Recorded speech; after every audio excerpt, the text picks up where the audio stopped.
I am Subodh Gupta from Journalism News Network, and I met people from all walks of life. I find some people very passionate about EU referendum. You know, the threat to democracy is one of the most ludicrous arguments. I would pay that £8 billion a year just for the peace.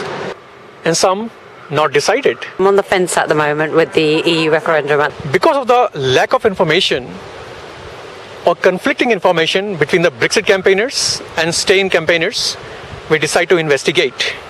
So we asked the public, what do they think about staying in or staying out? We should stay in the EU because, we will also lose the business opportunities and everything if we isolate ourselves. Stay out. My main reason behind that is due to house prices. And to remain in it. There is a flip side. Of course, when you get some people, they come in to claim benefits. But with what David Cameron, our Prime Minister, is proposing, that they should be locked up for 4 years, I think that's quite fair. Well, I was going to vote in because of the environment. But thinking about it generally, I'm going to vote out because there's so many things that are not satisfactory. Where are the schools for the extra people? There's no schools now. Where are the houses? Where are the jobs? And that's about it. To remain in. People's been here for years, are hungry and they're on the street. They should be doing more for them than the ones that's coming in. Definitely out. I think totally stay in. In. We have to stay in Europe. I'll vote in. We need the EU. If I were allowed to vote, I would definitely stay in. Because to me it didn't matter whether I'm Belgian, Spanish, Polish or British. We were European. If that's about to change, I hope not. I'm 99% yes. There are some things I don't agree with about the European Union, but it's not to do with Britain, it's to do with how they treat the Mediterranean countries and how they don't help solve the youth unemployment in Spain and Italy and the trouble they've caused for Greece. I find very distressing. It's very interesting because my parents are definitely voting out of the EU, and I was going to kind of follow what they were going to do because I really respect their opinion, but I'm really surprised that's what they want to do. And there seems a lot of confusion. To understand more about EU referendum, we joined the discussion by Hindu community, Vichar Manthan. Eurosceptics have argued that the European Union suffers from a democratic deficit, and with unaccountable and not democratically elected members of the European Union. Some have argued that it has led to an unfair immigration system, and that economically we pay out more than we receive as its member. Effectively, the argument being made for or against leaving the EU can be caricatured as ultimately political and economic. A far more meaningful perspective could be had if we would venture beyond the political and into the cultural civilization. Thank you very much. So I have an Indian heritage. My family went out in 1805 and stayed until 1946. I'll tell you one of my first experiences in a moment. I'm also Irish by blood. I've also belonged to the West Country. How come the little Belgium trades more with India than Britain does? Not because of the bureaucracy, it's because we're uncompetitive in this country. Being in the European Union means we have less self-government and less prosperity. There's a bigger world out there. China, India, Ethiopia, their economies may have grown astronomically, but in Europe the only statistics that have grown by that amount are those that measure debt and unemployment and youth unemployment. I'm campaigning and I'm going to vote for in. Very definitely in. I have always been very, very powerfully interested in collections of people. We're spending a lot of money per week pumping money into the EU. And the questions that have been posed to me directly is that it's draining our economy, draining the NHS. Some have studied to sort of like masters and even PhD level and they can't find a job, which is really unfortunate. I do have faith in our government. I do have faith in David Cameron that he will make the right decision for the country. But we need to know exactly what were the benefits of being in the EU up until now. And I think it needs to be publicly known what would be the benefits if we came out of the EU. In our research, we find that the most people concerns or confusion lies into three categories. The number one, the political aspect. For example, if the EU structure in itself is democratic or is it transparent. Number two, the economic aspect, whether it is beneficial for the UK to stay in the EU from the trade point of view. Number third, the immigration and its impact on our public services such as NHS and housing. So to investigate further, let's ask our honourable Member of Parliaments and our business leaders, what do they think?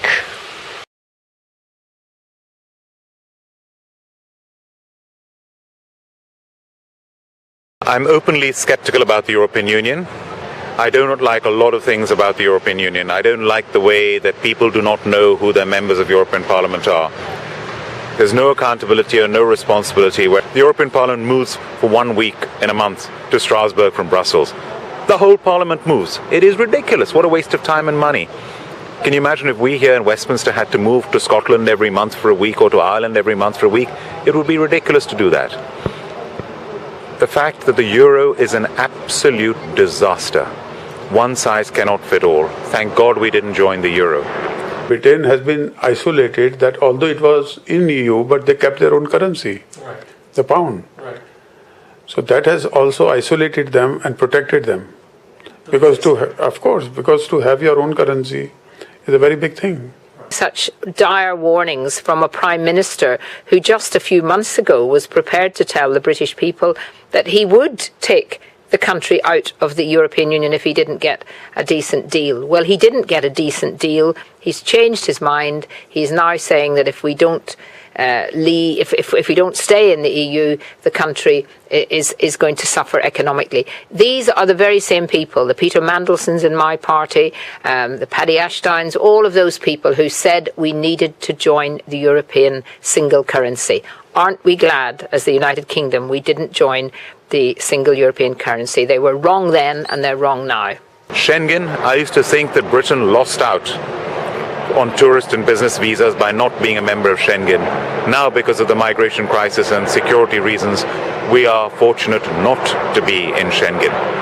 So whichever way you look at it, the European Union has a lot that is wrong with it. But in spite of all that, I still believe we should remain as part of the European Union. You hear the argument that the European Union tells us what to do, and all our laws are formed by the European Union. That is, again, absolute nonsense. In reality, we do what we want to if we really want to. So, we're part of the European Union, but we're not part of the euro. We will never join the euro. We're part of the European Union. We're not part of Schengen. We will not join Schengen. So where is our loss of sovereignty? I'm very keen for the United Kingdom to leave the European Union. It has changed so much since people voted to stay in. Remember, no one's ever been asked did they want to join, but in 1975 they voted to remain after 2 years. And it has changed. There have been treaty after treaty after treaty, and a lot of people felt they were voting for a trading relationship, a bit like the way America, Canada, Mexico have a trading relationship. It is much more than that. It's got a superstructure which is totally political, and the aim of the elites within the European Union is to bring about a federal Europe. You know, it's a myth that the Brexiters have sort of put out there, that this is undemocratic. Do you think that the EU system as a whole is democratic in itself? Well, I don't think it's sufficiently democratic, no, but it's more democratic than Westminster. Let me just remind you that we in Britain are the only, if I heard those who are arguing for democracy in Brussels arguing for democracy in Britain, I'd be a bit more impressed.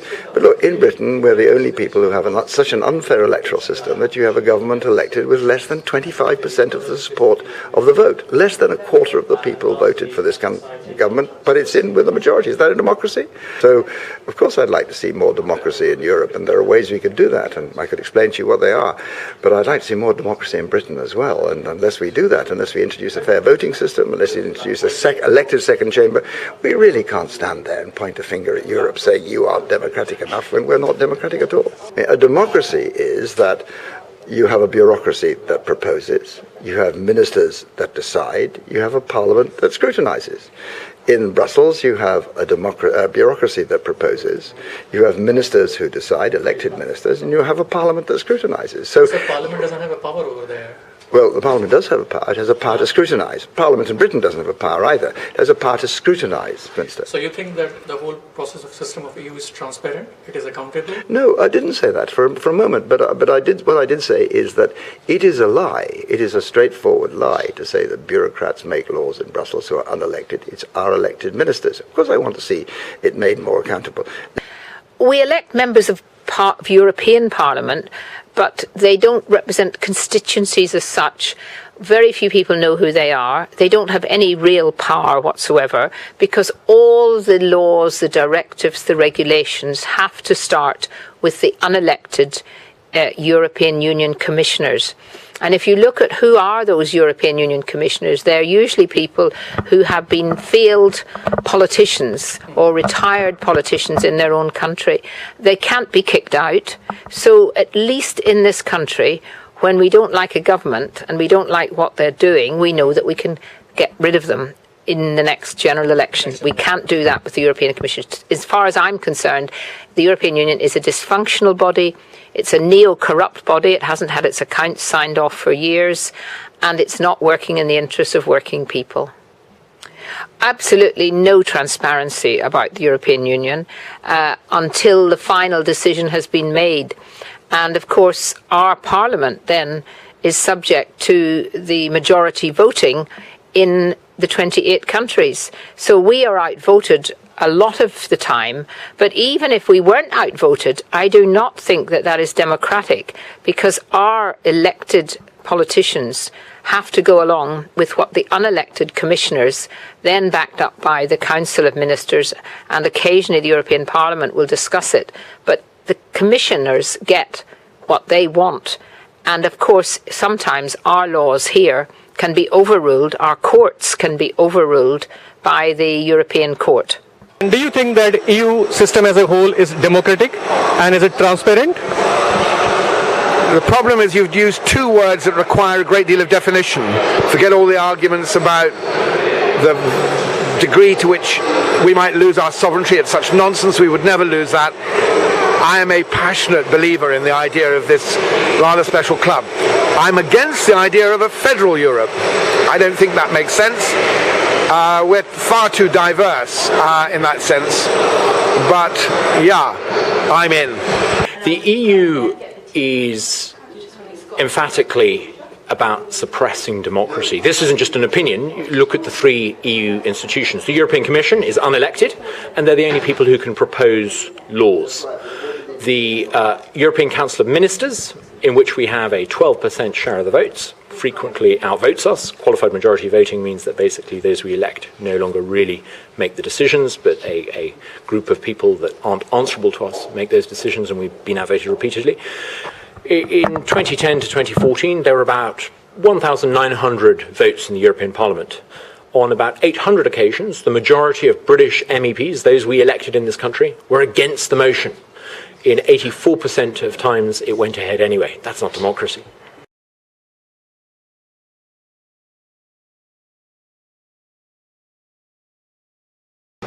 EU costs us at least £350 million per week, which is enough to build a new NHS hospital every week. What are your comments on it? This figure of £350 million a week that we contribute to the European Union is such a misleading figure. The £350 million is a gross figure. We get money back from it. The net figure is £150 million a week. We actually contribute just over £8 billion a year to the European Union. That's the actual figure. I don't think that fee is an issue. I think more is an issue that, you see, if you are remaining into EU, then if the EU's future is bleak, then why should you remain into EU? If EU's future is bright, you should definitely remain in EU. 44% of our exports, 55% of our imports are with the European Union. Now, even if that's declining, that's a huge figure. Forget all the arguments for a minute about money. Indian companies see Britain very much as a gateway to the rest of Europe. So we've very much come out in favour of remaining in the EU. if there's greater uncertainty caused around immigration issues after the vote, then that could negatively affect India-UK relations as well. Again, this hasn't been made very clear, how this would impact, a business owner or a sole trader. At the moment, we are all going with the flow with the regulations that have actually been put in place. But again, this needs to come to light. How will this impact entrepreneurs and business owners and sole traders if we were to come out of the EU? That's not being made clear at the moment. I mean, once it is publicly known, then I think a better decision and a firm decision can actually be made. These Brexiteers who talk about all this have never run a business in their life. Let me tell you, which business has Boris Johnson ever run? Which business has Michael Gove ever run? And they talk about red tape in business. I can assure you I built Cobra Beer from scratch, not thinking about red tape from the European Union every day. I was able to build it because we actually have one of the most open economies in the world over here. And we have the number 2 inward investment in the world right here in the UK because we're an open economy. To leave would cause a terrible shock to the British economy. No independent forecaster agrees with Brexit. They're all wrong. Only Mr. Johnson and Mr. Farage are right. Pigs might fly, but here is the question. This is a risk. Nobody knows exactly what's going to happen. You have to take a bet. So what are you going to take a bet on? The 10 independent economic forecasters who are unanimous in their view that removing ourselves in the European Union would severely damage our economy, or Mr. Boris and Mr. Boris Johnson and Mr. Farage, who have not a single expert who's supporting their point of view. How come Germany does 3 times more than we do under the same burdens? How come that little Belgium does more trade with India than Britain does? And the answer is, there's nothing to do with the regulation. The answer is, it's all to do with the fact that we're not competitiveness.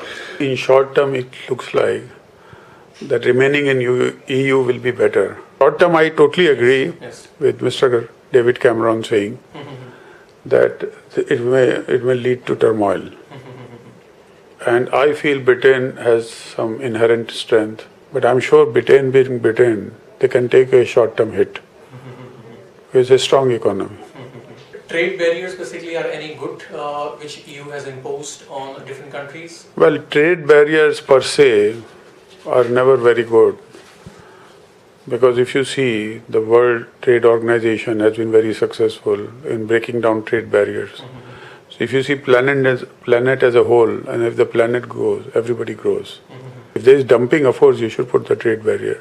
Our trade with the EU countries, EU bloc is going down, and with non-EU countries going up. Marginally, yes. But none of this alters the basic fact that 45% of our trade is going into the European Union.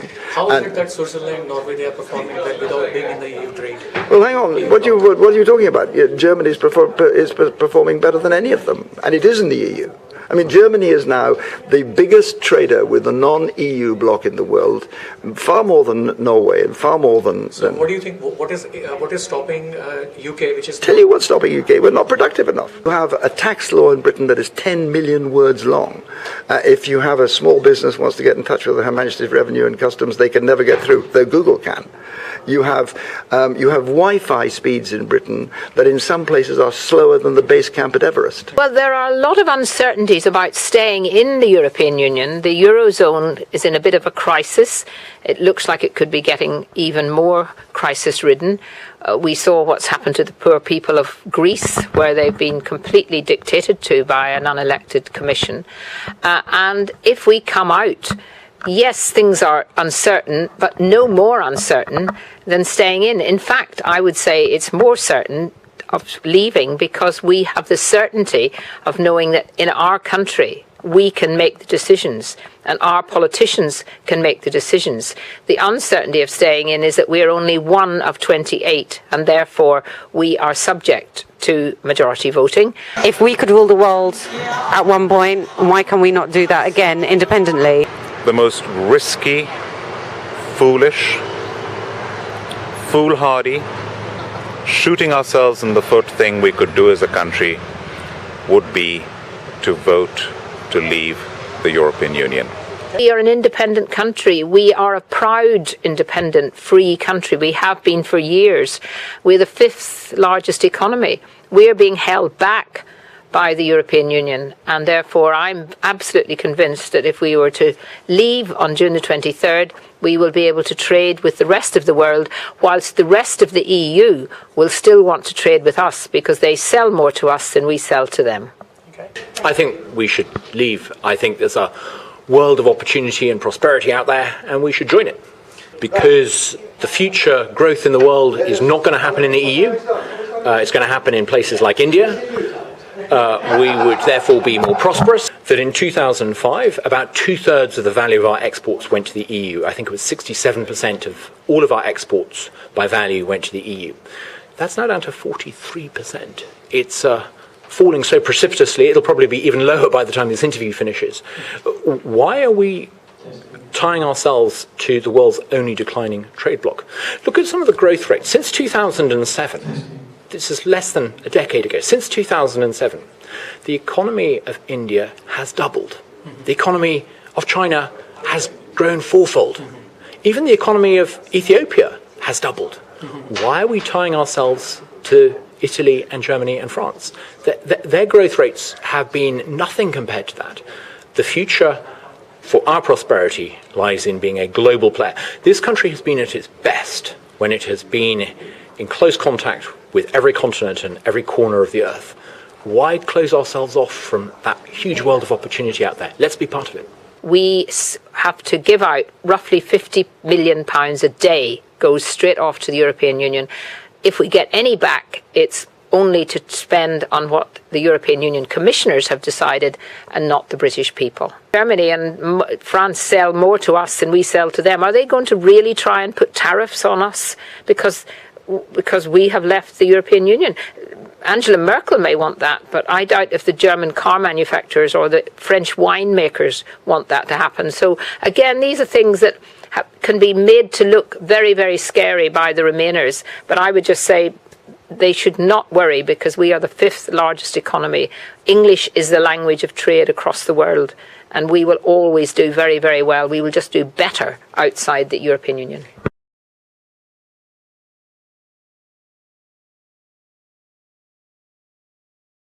Potentially drain resources, and again, those who have already settled within the United Kingdom, they may feel the impact in terms of education, in terms of health, and in terms of employment.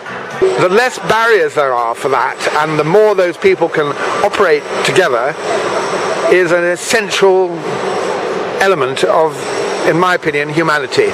You know, it would be a good thing if we were to alter our policy to immigration, and my attitude towards people who want to come here is welcome.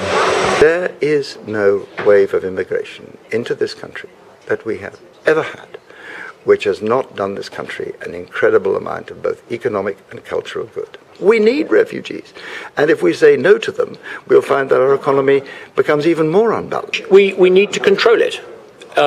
If you have higher levels of labour mobility in the future, all the more reason to be able to control it. If we use new technology and we use common sense, we can do so in a way that works. If we were like Australia, with a points-based migration system, we could have all the benefits of labour mobility, and we could do a little bit more to do something we've not quite got right, which is to focus on creating that sense of social cohesion. And Australia does it wonderfully, and they're brilliant at it, and we need to be even better. Do you think that if immigration increases in the UK, house prices are already going through the roof, there will be more pressure on our public housing and our NHS? Undoubtedly, migration has put pressure on public services and on housing. So why do we have a migration system that discriminates against non-Europeans?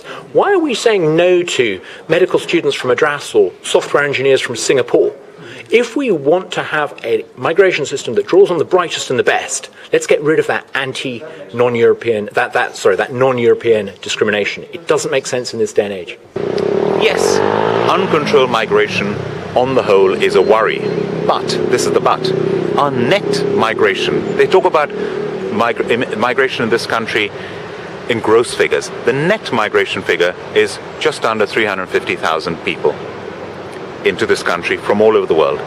Half of that is European Union, half of that is from other parts of the world. Now, Michael Gove himself has said publicly, he agrees with the Conservative government policy of bringing net migration down to the tens of thousands. Now, how is he going to achieve that? Even if European Union immigration comes to a stop if we leave the European Union, and I don't think that will happen because we will need to have free movement of people for the free trade, you still have 175, 180,000 people from the rest of the world, so you're well over your tens of thousands anyway. Where migration is concerned, we need to get our own act together in this country. We need to control the illegal immigration. We need to institute exit checks at our borders. I've been saying this in Parliament, I've been saying this for so long. I want every passport in this country scanned when people come into the country, whether they're from the European Union or from anywhere in the world. And I want every passport in this country scanned when people leave this country, European Union or not. Then we have control over our borders from a security point of view.